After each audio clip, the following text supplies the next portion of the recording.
all kind of go around and have our own place to watch the sun come up. And I stood on the stupa every morning about 6:30, where we had the prayer flags that came in right at the high point of our camp. And I don't think there's anybody that was at base camp that day that will ever forget, first, the sound of the helicopters, the cadence. Single worst tragedy ever on Mount Everest. That ferocious avalanche eyewitnesses describing a crisp, clear day, a hail of ice and snow that struck out of nowhere. We were a little bit late because there was a lot of equipment that needed to be sent up to the higher camps there.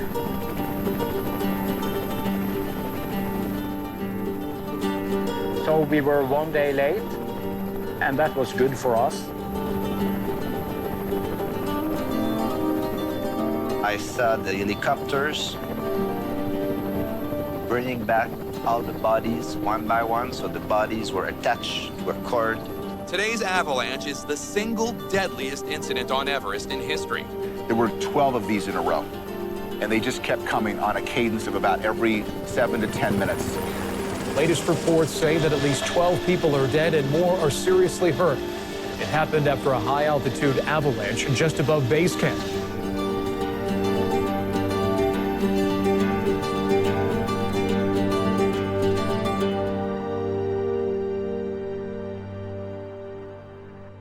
Whatever is meant to be, the universe will make that happen.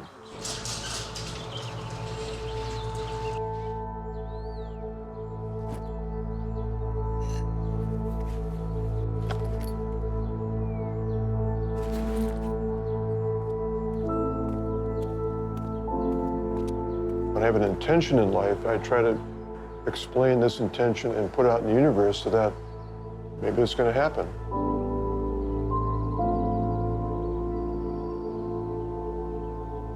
A year from now, I'm hoping that the summiting of Everest will start a ripple effect for people to see that you don't have to get old as you age.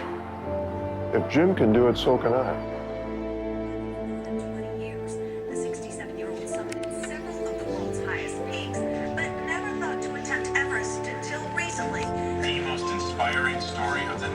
It costs close to $200,000 to climb Everest. Here he is meeting with supporters. Geiger recently got a sponsor, the CEO of a private equity firm, who's going to fund his climb next year.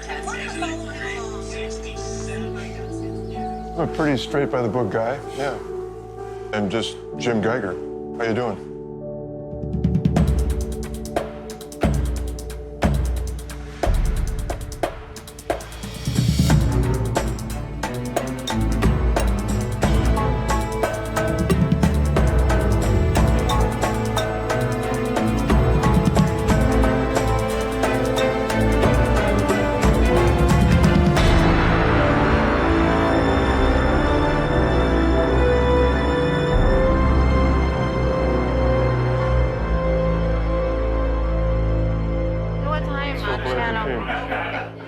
Well, I don't know. 10 or 11, whatever time they have the news, I don't know. Okay, I'll try and get to a TV and watch. And then Channel 10's going to come tomorrow. And then Sacramento B's going to do a story on me. Yeah. I was in Seattle last night. Can you imagine? You're going to be famous. Oh, man. I could. Not that I want to be. But it's happening. Yeah. You want something to drink? I got my water. Okay. Thank you.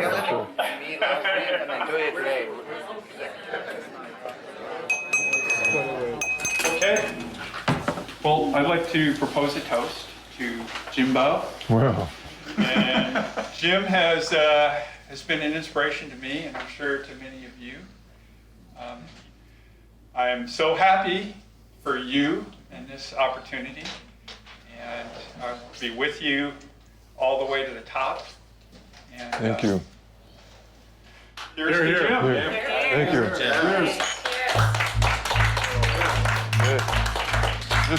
Just a quick word about my friend Andy. You know, we haven't known each other a very long time, but there's been a special connection.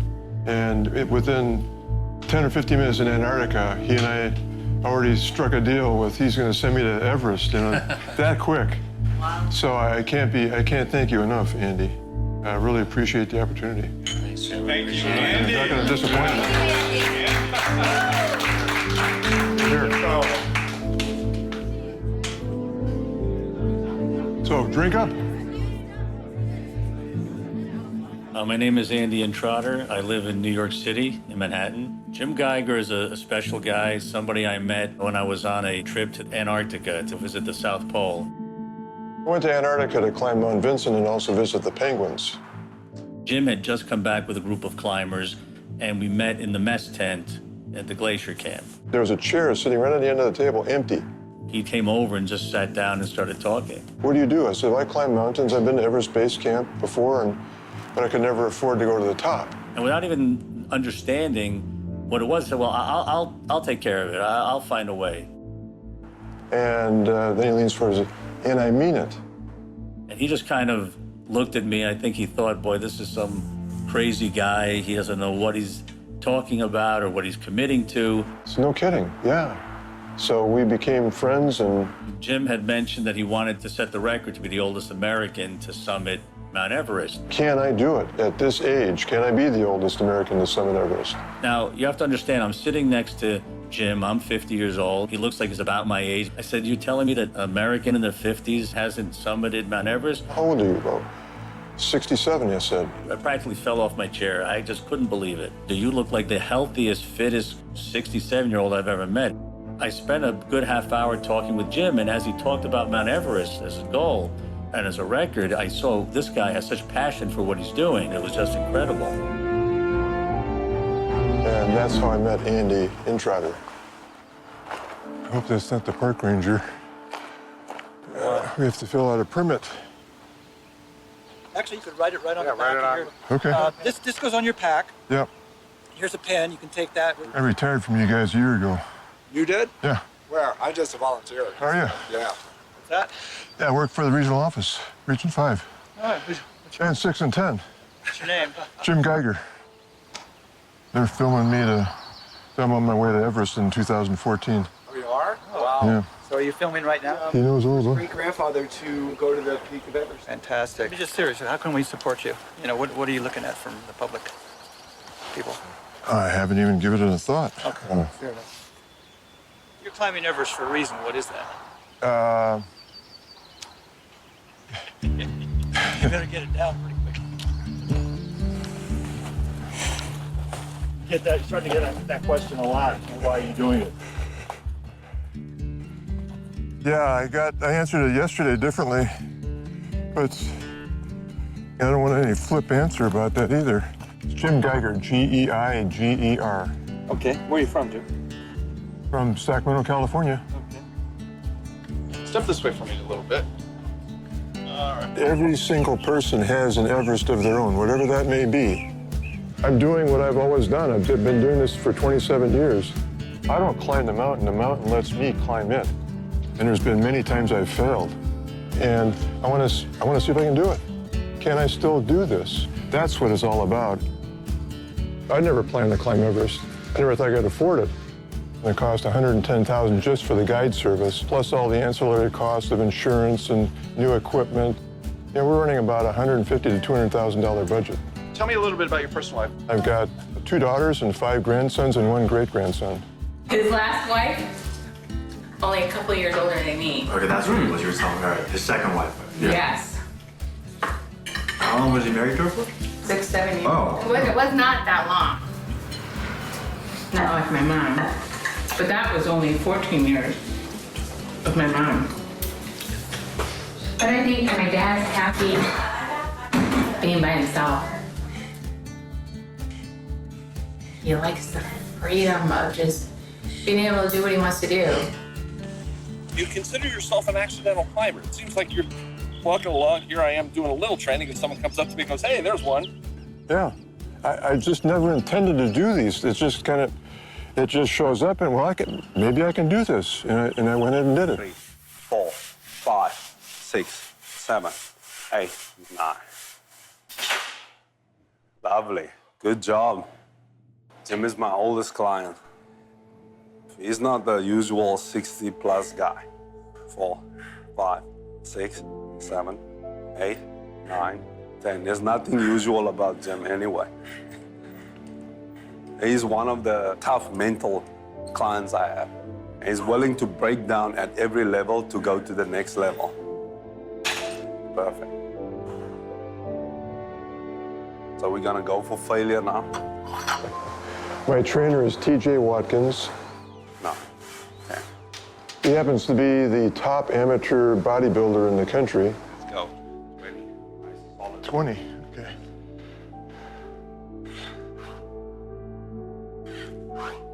I just keep reminding him that this is all part of the process. This is the process that takes you from being just the ordinary dude walking on the street to an ordinary dude walking up a mountain being 68 plus years old. You know? Yeah, he reminds me of that a lot. So he's very, very good at fine-tuning what I already have so that I can bring the best I can to this climb in Everest. So I really trust him a lot. On a mountain, nobody's gonna save you. You know, you gotta save yourself, and it's a mental thing. I think failing Everest, I think failing and disappointing people, you see, I think that is Jim's biggest fear. It has to scare you, and it will challenge everything that you think you are. I just tell him, allow that to be there. Allow that fear to be there.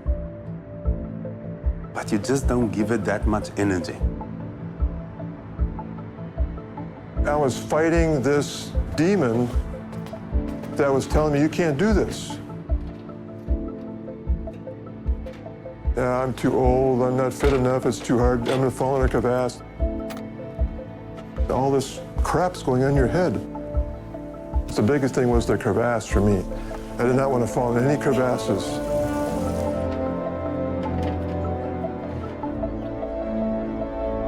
I'll get used to this. It's a really awkward feeling at first.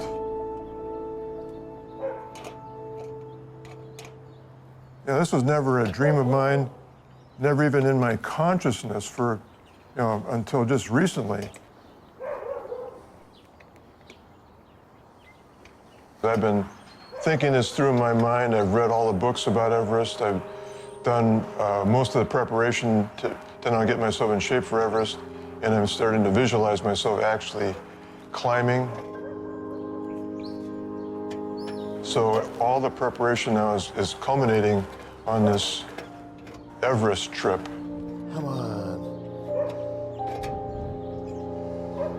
Hope there's not too many of those.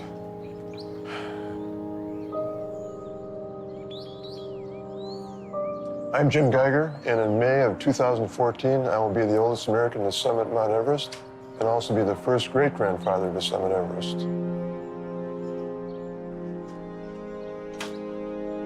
It's gonna happen, man. It's gonna happen. Know it.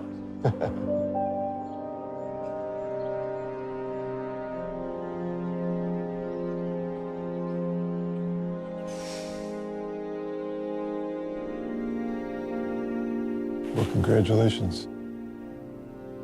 There she is. Oh, the first girl born into our family in 38 years. Congratulations. Thanks.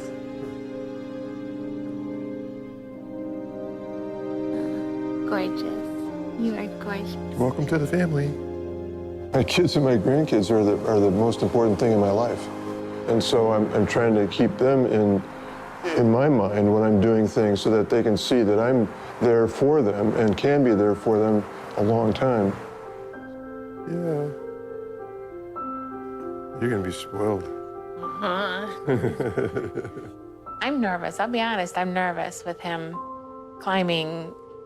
It's a dangerous mountain, but we just try and stay positive and have a positive outlook. Can I do Everest? Can I knock off the biggest one there is? And not because it's there, not because it's the biggest. It's just, can I do it? Can Jim Geiger climb Mount Everest?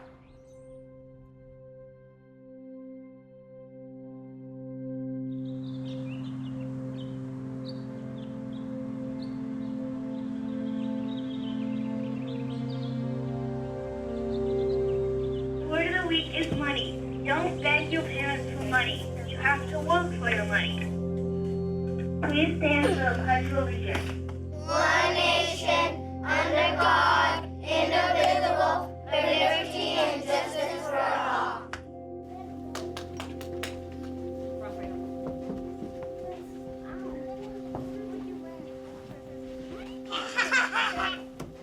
Have you already, how many times have you already climbed Mount Everest? I've been to base camp, but I haven't climbed it yet. It'll be my first time. Yeah. Are you gonna make it all the way to the top? Of course.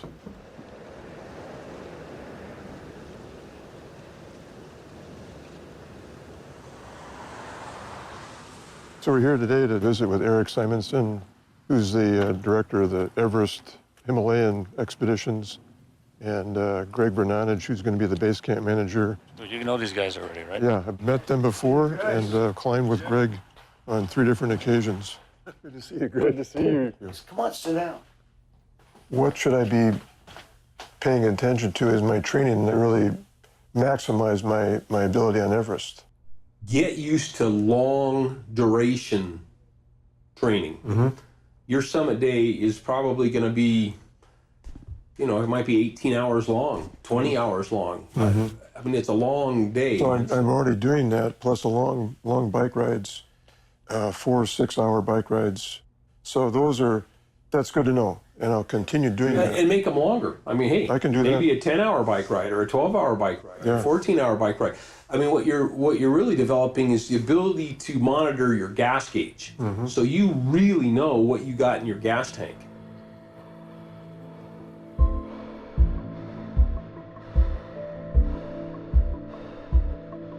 You're the unlikely hero, right?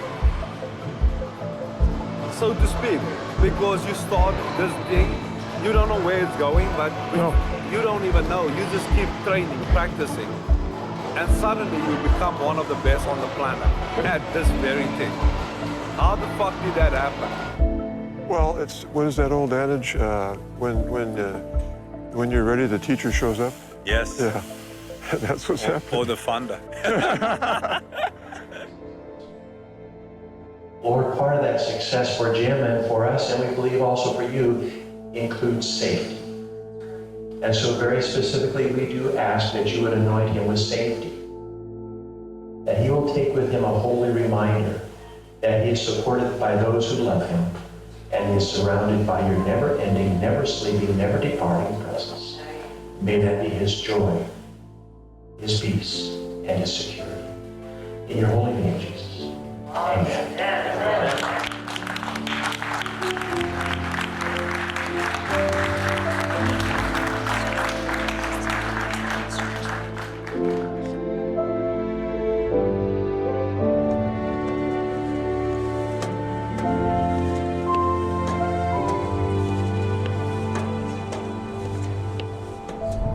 I leave a week from tomorrow. Well, it's gotten here a lot faster than I was hoping, but I'm ready. Last month I was ready. I wanted to go. Let's go. And then I had still had a month left, and now it's only a week. So I'm ready. Physically, mentally, spiritually, I'm ready.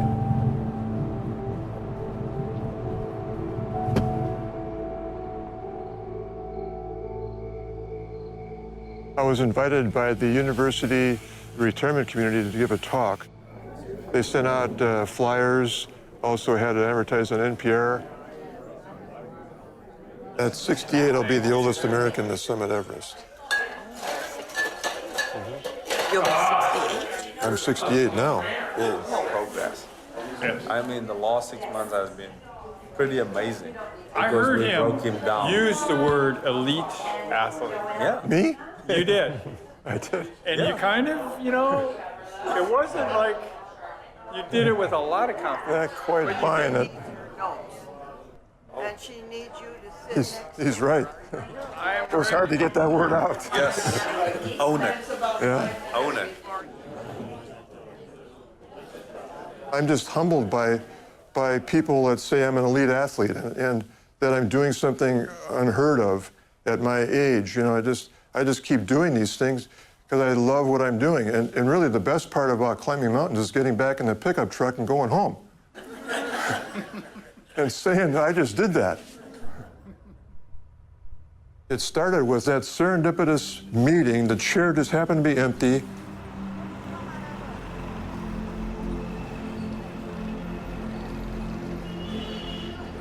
In that instant, my intention happened. I'm now going to Everest.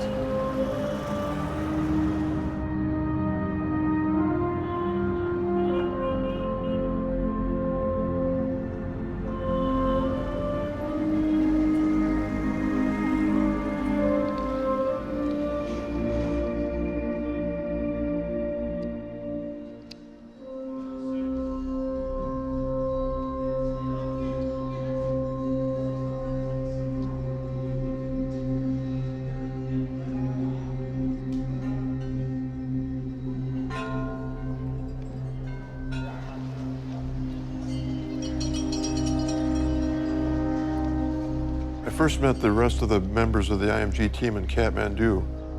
It's an interesting point, but we don't get introduced to people ahead of time. So you show up in Kathmandu, you don't know who's going to be on your team. I first met Jim in Kathmandu. He was a day late getting here. He missed a flight. So before I knew Jim, I knew of Jim.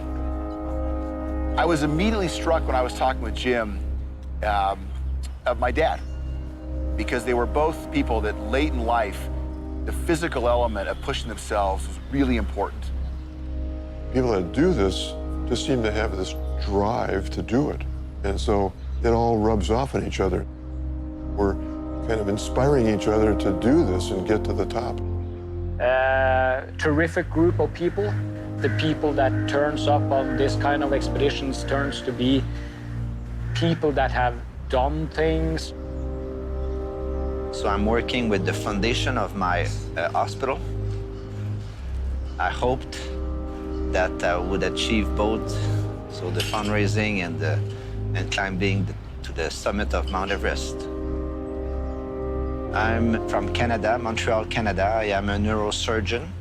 I'm a CEO there in a constructing firm in Norway. We build prefabricated houses.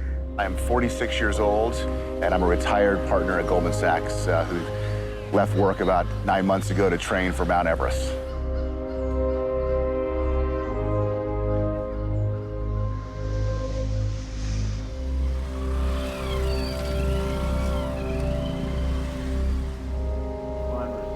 Yeah. Oh, sorry. Sorry.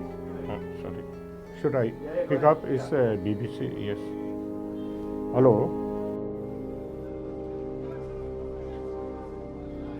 The objective of Nepal Mountaineering Association is to develop skilled manpower and to work betterment for the protection of mountain environment as well as promotion of the mountaineering activities.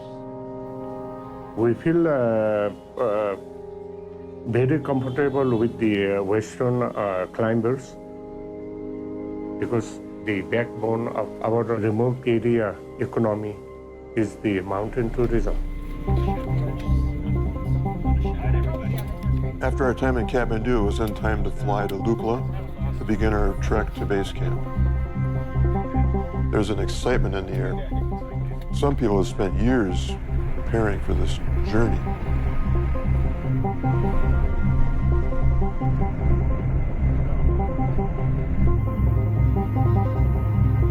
The flight from Kathmandu to Lukla takes a little bit less than a half hour. We're in a fixed-wing aircraft and flying in 9,000 feet into literally the world's most dangerous airport. At the end of the runway, there's a brick wall, and at the other end of the runway, there's a cliff.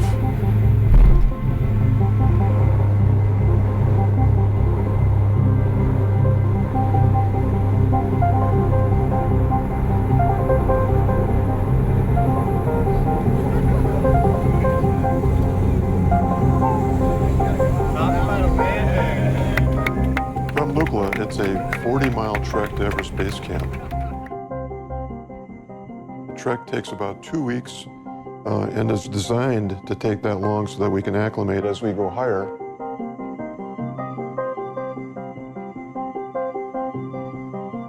Up until last week, I was just in the preparation mode. And then all of a sudden it shifted. And now here, I'm ready to go. Let's get this done. All the preparation now is culminating on this Everest trip. And it's starting to pay off. I feel much more efficient than I ever have before. Take each step with ease and not try to rush anything. Just kind of glide along as we're going up this mountain. Well, I'm enjoying the spiritual aspect of being here. And when I was inside the monastery, I felt that connection. We're at 12,300. We got to go at almost 18,000, so we got a ways to go. And now it starts getting a little bit less oxygen available, so there's going to be a little bit slower pace, probably a little bit more breathing going on as we're going, and I'm all prepared for that.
And no problems, no rush from to the Kumbu ice wall. And if you've been to the Camp 1, come back. There's no problems. Good luck for Lama Geshe. Thank you. This is good luck. You keep very careful in your pocket. Doesn't matter, no problem. Any avalanche, no problem. Any ice fall. This is good luck for everybody.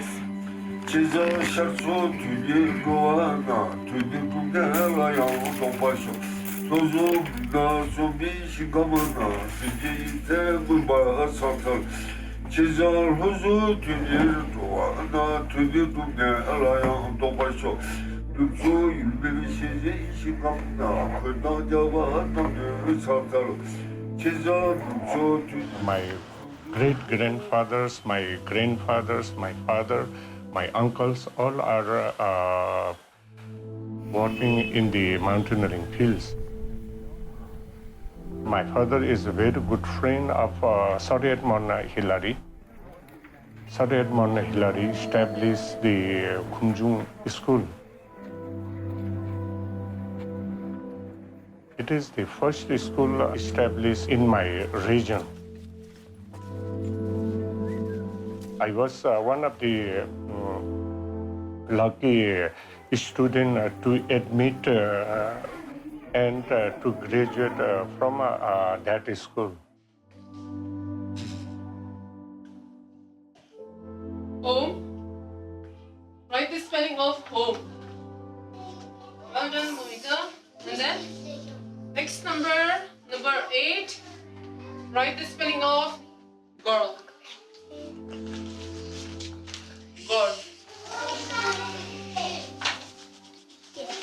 Are you a boy or a girl? Yes.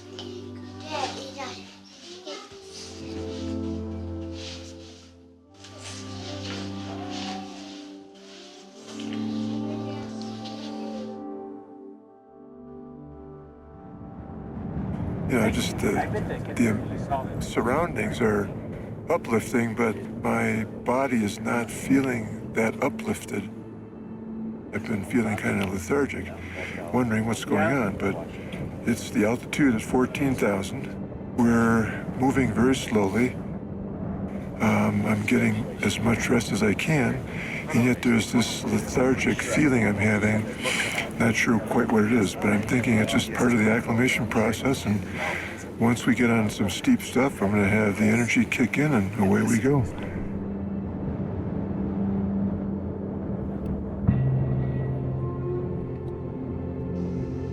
The higher you go, the less molecules there are actually to press on the other molecules. So at sea level, you have a lot of pressure, air pressure, and then the oxygen can go in very easily. But the higher you go, the more difficult it gets.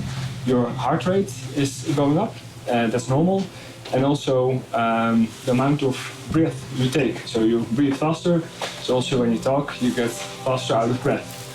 And that's the problem with the altitude.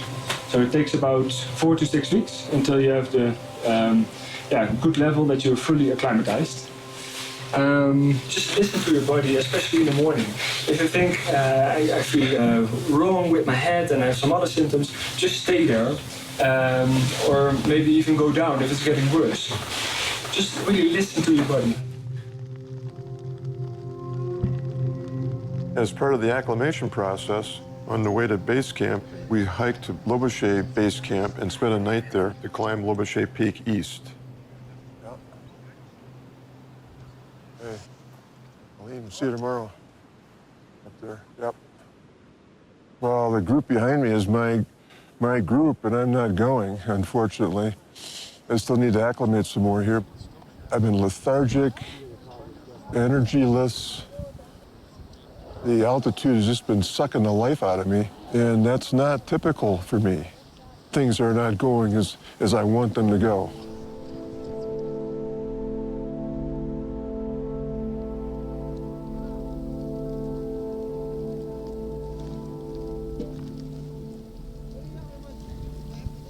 As you can see, there's been quite a little bit of snowstorm here. Be a lot of ice climbing, but it's part of the game. The plan is to get up at 2 and leave at 3, summit by probably 9, and get back down here by noon. Going up to probably the middle peak there of Lobuche. It's just a training climb, but took a long ways from here.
Air capacity going.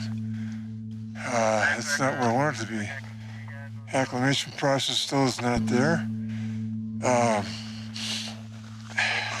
They can still do it, but it's not as fast as I wanted to go. So I don't know. It's just moving at a really good pace that I need to move to be safe. So right now, I'm not in the safe zone yet. Popcorn for you, buddy. How are you? Good to see you, man. I think Jim, like any of us on this trip, had been training incredibly hard to mitigate the physical nature of pounding out 12 hours. I think it really hit everybody in different ways. Yeah, baby. I was seeing that at some points it was not easy for him. It's more difficult than I thought it'd be. Still trying to acclimate. I shouldn't say try. I'm still acclimating to this altitude. My body doesn't seem to have caught up yet. I started to feel like I wasn't fast enough.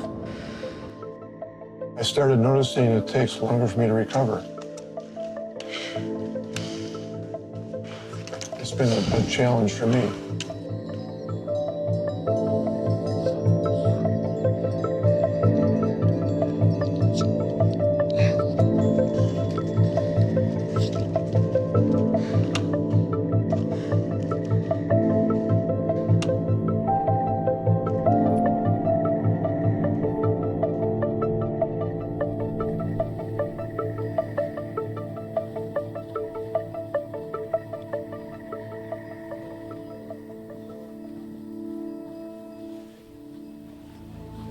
Finally. Finally, we're going to get to Everest Base Camp today. We're very glad to get there finally after the 2-week trek. It's literally hundreds of tents. There was 39 companies there. And it's about 1.5 miles from one end to the other. It takes about a little over an hour to walk. Several, well, probably 500 or more people. Nice work, Jim. Hold on. The feeling that I had initially was, we're finally here. We're going to begin the real climb. Want to sing a song or anything? Or I heard that you wanted to do a little dance or something. No, I don't want to dance. I just want to sit and rest. I'm exhausted.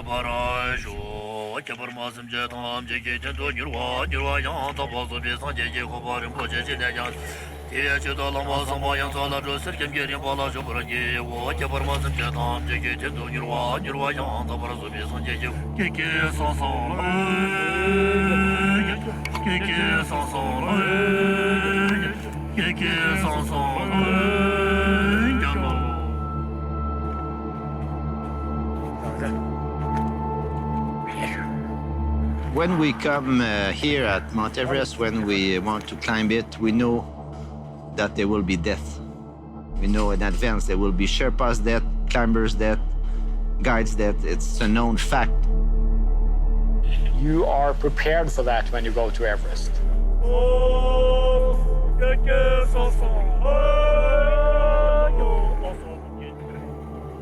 People die every year. So you have accounted that into the equation before you go there. Many of us have been climbing in a lot of big mountains around the world, have been exposed to situations where you maybe lose a teammate. I mean, in the Alps, you have 300 deaths each year in the Alps, in Europe. So there are deaths everywhere. Mountaineering equals death.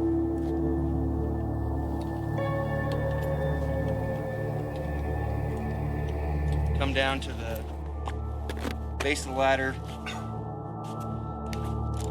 If either of these, more than likely you're gonna hit the ground before the rope catches you anyway. So, I think about hooking the back 2 points of my crampon, hook the back 2 points, and then step down.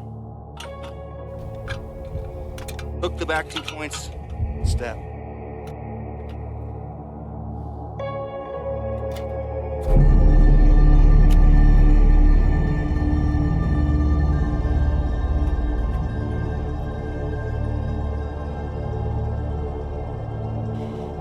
Backyard's one thing.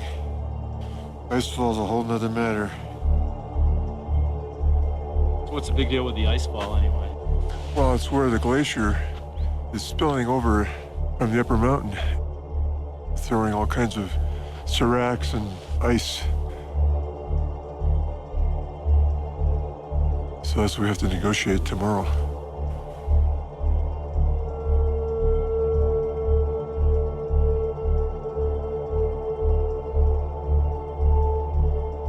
Greg Vernovich, worked for International Mountain Guides. I'm the expedition leader for Mount Everest.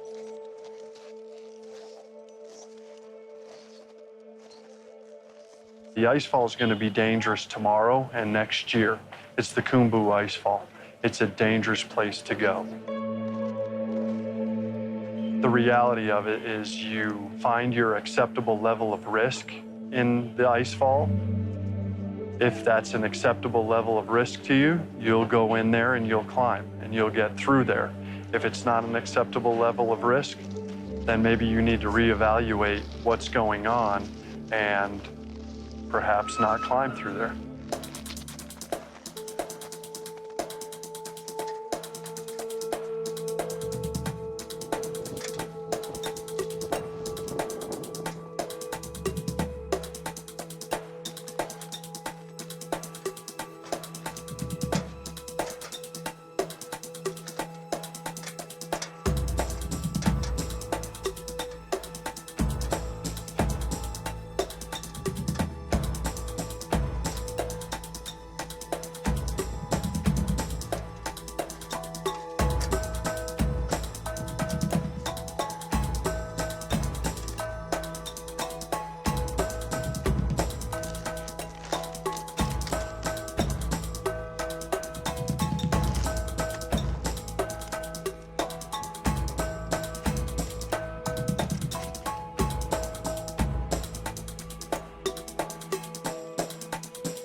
The day I went into the ice fall, we got maybe a third of the way up the ice fall.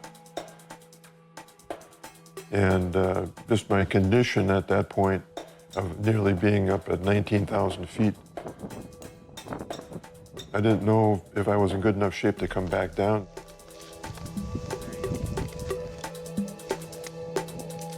And that's where I said, we got to turn around.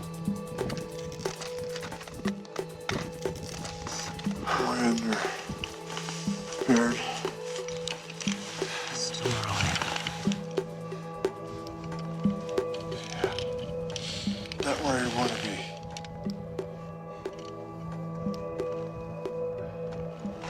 Just get out of the way.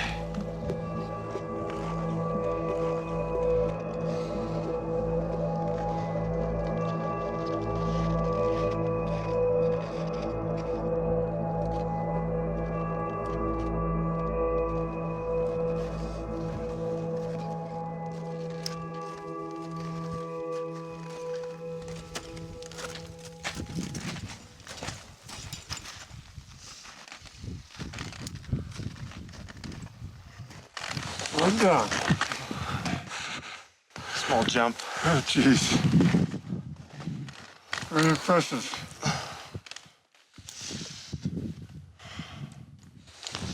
That's a long ways back. Yeah. Yeah. I just want to make sure we're stay focused on the way back down. I know you're disappointed and everything, but yep. I want to make sure we get back safely. That's what I want to do too. Okay. Thank you. Let's take a quick break here.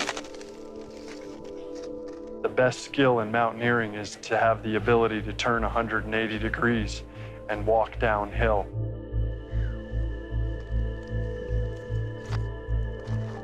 Jim certainly had that ability to know his physical limitations.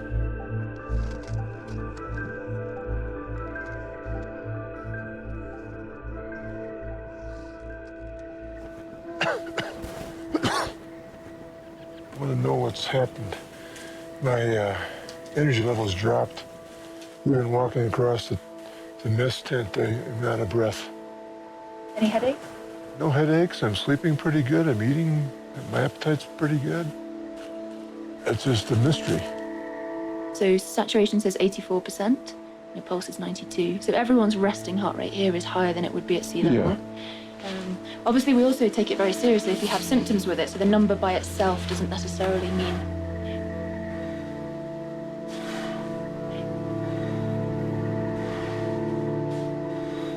Focus on keeping yourself strong, and then we'll review again in a couple of days and just see how things are going. Awesome. Okay. Good. Thanks for your time. No worries, anytime. Got it? Because the energy to go to the top was gone. I was pretty much decided that I'm not going. Every once in a while, you get an out on a mountain, and you may need it, or you may not. In some ways, you don't know, but that's certainly what happened here. We've all read about things that can happen on Mount Everest or in the ice fall, and I think for a lot of people, it all became real that day.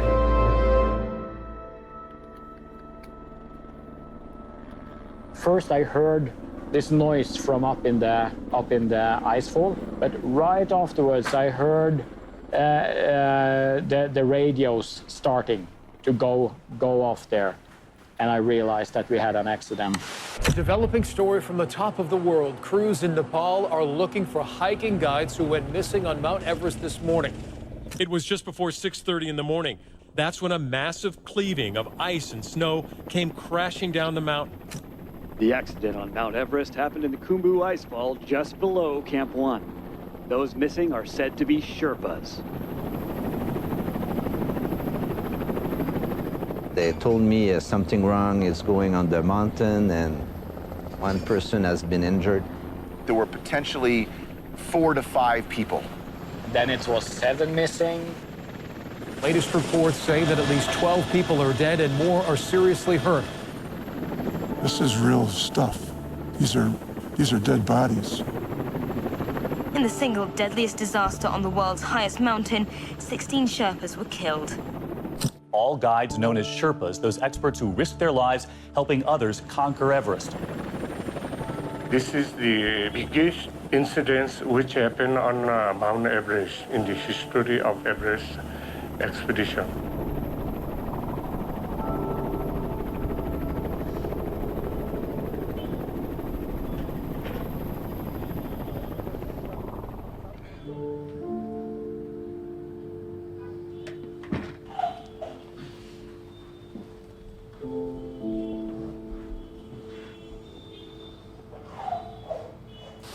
But Jim Geiger, a 68-year-old climber, is alive and well. Why am I here? What do I do now? Haven't made a full decision yet, but it's becoming clear that I need to be safe. And yesterday was just a very big wake-up call for me, and I'm sure everybody else too. It was just one day, but then we would have been there. And I think that dawns on many people when they see dead people coming down there. Even if I'm used to medical emergencies, catastrophes, I'm never comfortable with death. I always had the problem to see a dead person, even if I'm used to tragedies in the hospital. And the amount of bodies was quite impressive.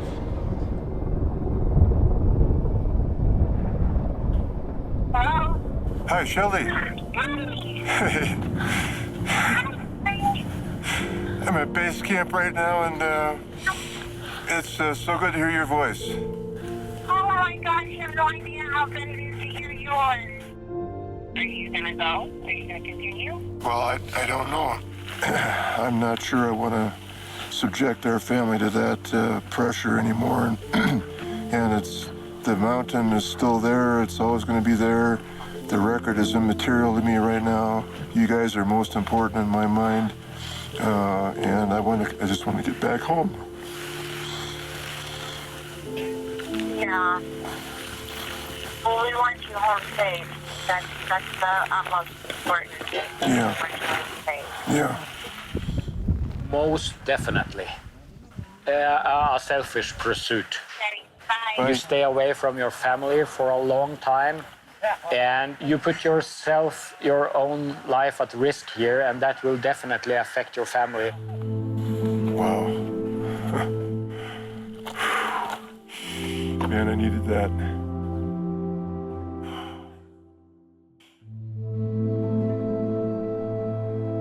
Many of the climbers are from my village, from Kumju, as well as surrounding areas.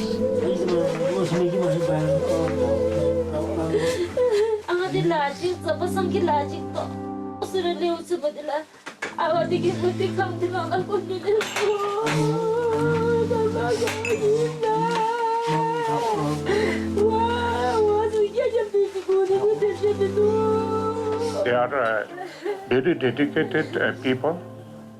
They work very hard, and they expose themselves to this risk and endanger their precious life.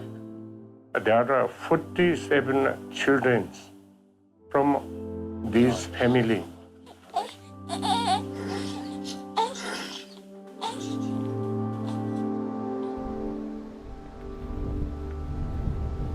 Mr. Geiger, this is Steve Large at Channel 13. How you doing? Given what's happened, are you still planning on trying to summit Mount Everest?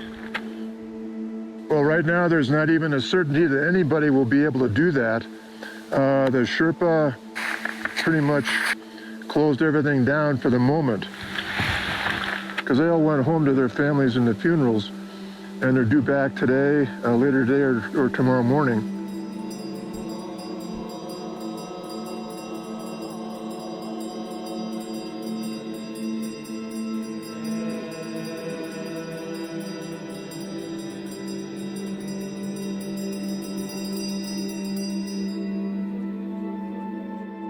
Then we had this puja, this memorial, where I felt everybody stood together during this very beautiful Buddhist ceremony. But then something happened. It started to change a little bit.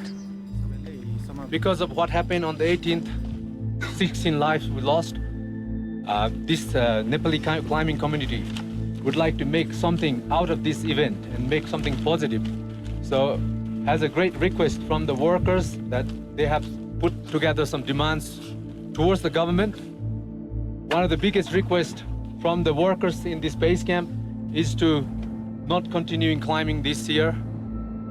We know that's a great big ask, but it's somewhat small compared to the 16 lives we've lost in this mountain on the 18th. So we hope you will cooperate with this demand.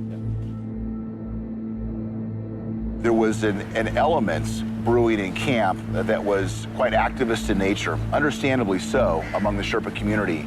Not just agitating for change, which is long coming and much needed, but also really to make sure that no one was going to go to that ice fall or up the mountain.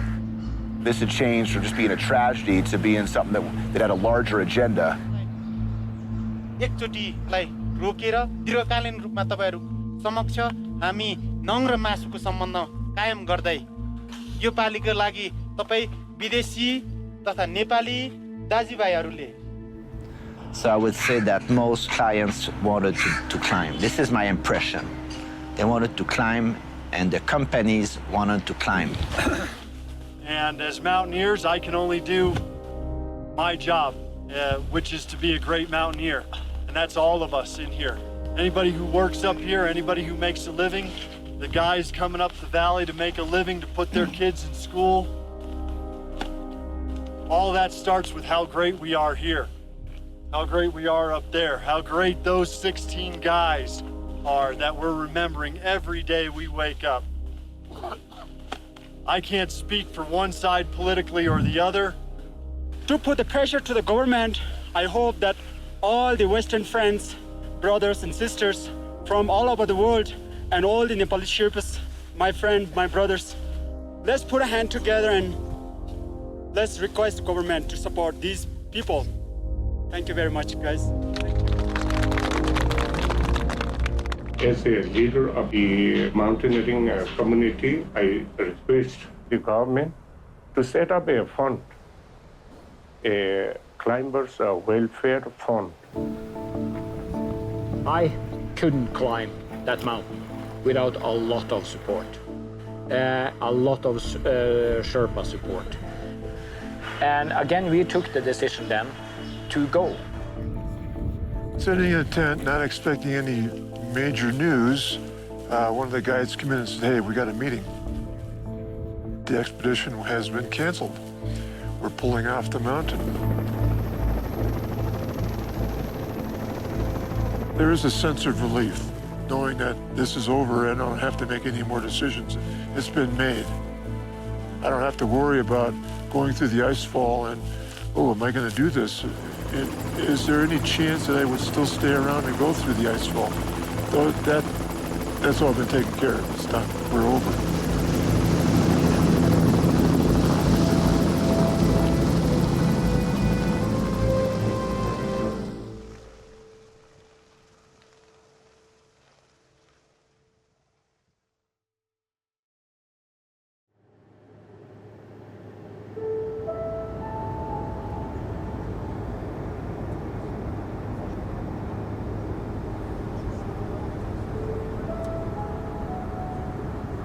I went up to base camp for a purpose, and that was to climb Mount Everest. Now that it's over, you just look at things a little bit differently. I'm not a super dude. At 68, my priorities have changed since the accident. It's not about the mountain getting to the top. It's not about the record getting to the top.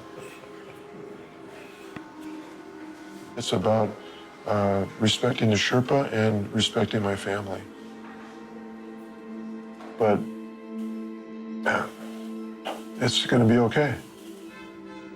Yeah, I'm disappointed that we didn't have a shot at it.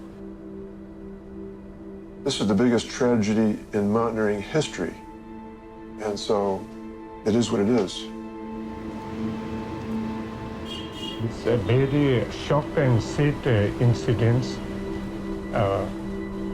which happened on Everest, on 18th of April. It was a very, very difficult time for me up there because I was there in the accident zone the day before. And to see those 16 gentlemen on that poster was just like, that it just brought it right back again. To see him and know that he knew these guys, very sobering.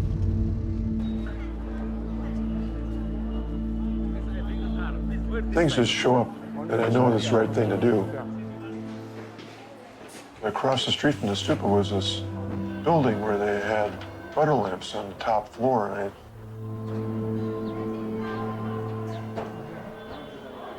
so I saw the 16 butter lamps. I didn't know where to do it. I didn't know how to have a ceremony. I just knew I needed to light 16 candles.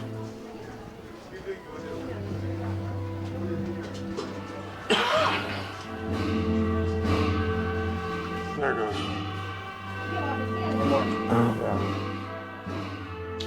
It was a way to release that emotion. That's how I said my goodbyes to the Sherpa. I'm okay with not having summited Everest. I was that close to being able to find out, but it wasn't meant to be. But now the story has changed, and now there's a different ending to the story than we had hoped, and maybe even a better ending this way.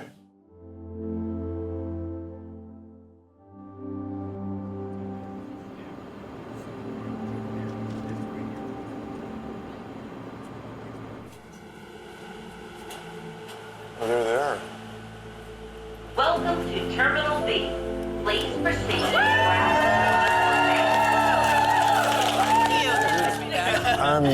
I'm shocked that everybody's here. I'm glad to be home. It was quite the ordeal. Just a heartbreaking disaster that happened. And so... Let's see if we can get some live comments. Jim, you're live on KCRA 3. Welcome back. Thank you so much. I'm very glad to be back. Well, welcome back, and we'll let you get with your friends and family here. Thank you so much. All right, great. So this is a triumphant return for Jim Geiger, who's just come back from Mount Everest. Sacramento climber Jim Geiger, who was trying to become the oldest American at 68 to climb Mount Everest, has finally arrived back home. And how does it feel to be back on American soil? I'm thrilled to be back. A little disappointed that we weren't able to climb, but to have this homecoming is just pretty special. And I didn't expect anybody here except my daughter and my grandson. All these friends are here. And my goodness. Goodness, good to see you. And I didn't even climb the mountain. So, just glad to be home. Thank you so much. Thank you. Thank you.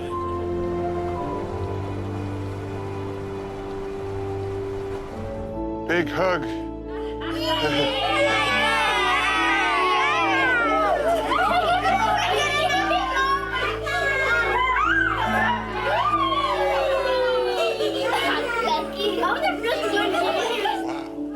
You're gonna be a mountain climber? I don't know.